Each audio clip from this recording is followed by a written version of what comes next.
Kaitlan. All of the different measures here. Kaitlan. I'm off the grid for August, but fear not, CNN is still a far-left activist organization pretending to be a journalistic outfit. Speaking of another comment that you've made that is getting attention today about 9/11, a report in The Atlantic that you gave an interview to, you said, quote, "I think it is legitimate to say how many federal agents were on the planes that hit the Twin Towers. Maybe the answer is zero. It probably is zero for all I know, right? I have no reason to think it was anything other than zero. But if we're doing a comprehensive assessment of what happened on 9/11, we have a 9/11 commission. Absolutely, there should be an answer the public knows the answer to." Explain to me what you meant there. This is really, it's funny. I mean, The Atlantic is playing the same game as CNN. It's funny. What I said is on January 6th, I do believe that there were many federal agents in the field and we deserve to know who they are. On 9/11, what I've said is that the government lied. And this is incontrovertible evidence, Kaitlan. The government lied about Saudi Arabia's involvement. There was a Saudi spy named al-Bayoumi who they lied, and the government lied, and the 9/11 Commission lied. We know that because declassified reports in 2021 revealed that al-Bayoumi was indeed. What's that? Yeah, the report that President Biden declassified. Yes. But your quote here, are you telling me that the quote is wrong 20 years later, here? yeah. But are you telling me that your quote is wrong here because it says how many federal agents were on the planes at the Twin Towers? Yeah, when I actually, and this is just lifting the curtain on how media works again, I asked that reporter to send the recording because it was on the record. He refused to do it. But we had a free-flowing conversation. The truth is there are lies the government has told about 9/11, but it's not the ones that somebody put in my mouth. It's the one that I articulated, which is that Saudi Arabia, absolutely, their intelligence was involved in 9/11. And our government for 20 years lied to the American people about it. There was an entire 9/11 Commission report on this. Yes, and it lied, and it was false. And in fact, you know where that's coming out, Kaitlan?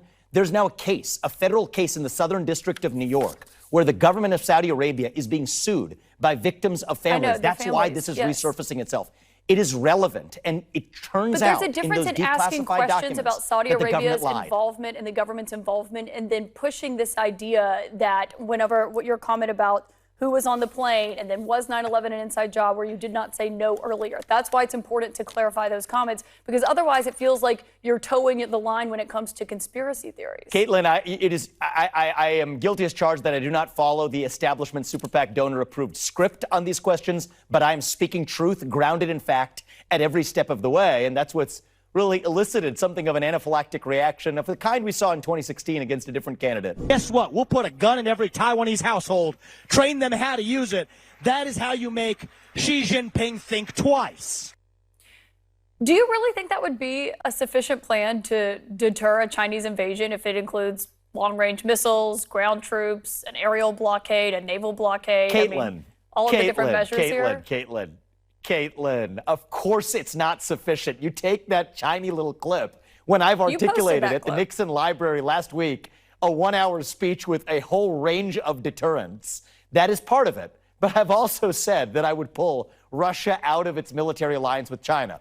I've also said that we would bolster our partnership with India to be able to close the Andaman Sea and the Malacca Strait.